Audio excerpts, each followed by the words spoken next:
Hi, boys and girls. It's Shane, and you should never have a paid for home or buy a home in cash. That sounds strange, I know, and I get asked this question a lot during my lives, so I wanted to address it because it seems like a question that is going to continue to come up. Why should you not pay for a home in cash or have a paid for house?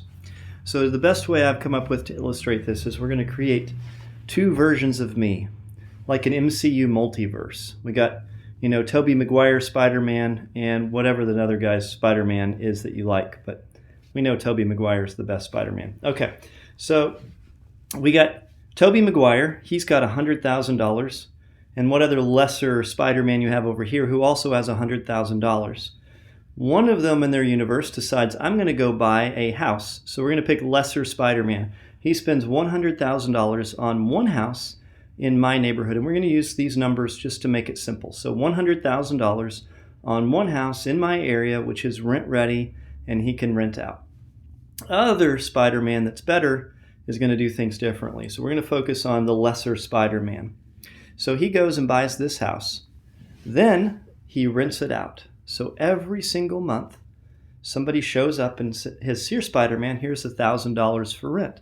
So after a year, lesser Spider-Man has $12,000 because he's rented this house out for a whole year, and every month he's gotten $1,000 a month. Okay. Then he's also got appreciation. So the home has gone up in value.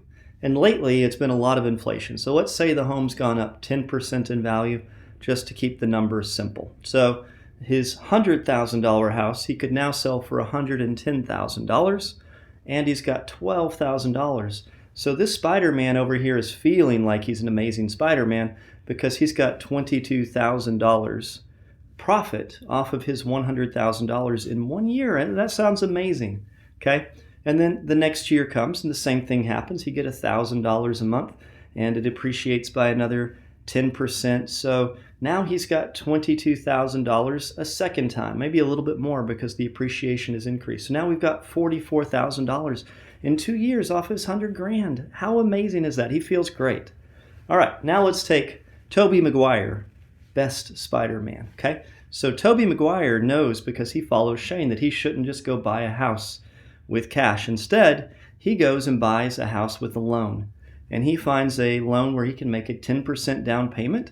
This keeps the numbers simple, but it would work with 20% just the same, just different numbers. So 10% down payment. So he goes and pays $10,000 on a $100,000 house and has a loan for $90,000 on it. But he doesn't just do that once. He does it 10 times. So he buys 10 houses, each with a $10,000 down payment. Okay? Now, every single month, he gets $1,000 a month rent from each one of them. But just to keep the numbers simple, and we'll make the rent kind of go away this way, he now has a payment on each one of them of $900 a month. So that's something the Spider-Man number 1 didn't have to deal with, was the payments. But Spider-Man 2, Tobey Maguire, is having to deal with his $900 a month payment on each one of those houses. So now he gets an extra $100 on each one of his 10 houses. So he gets $1,000 a month. Okay? So he's making the same. Both Spider-Mans are making the same, $1,000 a month. But what happens after the first year? So after a year, we have the same inflation happen with Tobey Maguire's universe because money got printed like crazy, so he's got inflation. Well, what happens now? His homes all go up by 10%. Well, so one home goes up and he makes $10,000. And then the next home goes up and he makes $10,000. And next home goes up, he makes $10,000. He's got $100,000 more money in equity in these houses because the inflation hit all 10 of his houses at once. So after 1 year, whereas lesser Spider-Man was very happy with his $22,000, Tobey Maguire has his $100,000 plus $12,000 rent, or $112,000, 4 times as much. And then after 2 years, this Spider-Man's happy with his $44,000, but our Tobey Maguire has another $100,000 of inflation on all those houses. So he's got $200,000 in inflation plus the $2,400 in rent.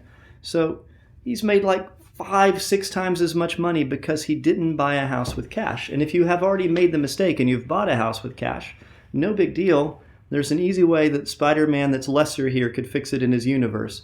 All he has to do is go to a bank and he could take out a loan on that house and then use the loan, the money from a loan on his house, to go make down payments on other properties and increase the number of homes that he has. Over time, those will appreciate and he will make more and more money. This is the reason why you shouldn't have a paid-for home, and you should leverage that. You shouldn't buy a home with cash. You should leverage your assets to use to buy more assets.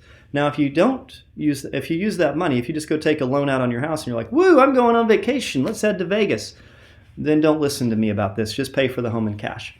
But if you're going to be responsible and use it to buy assets, then this is a great strategy to go from being in a good position to being in a great position in just a few years.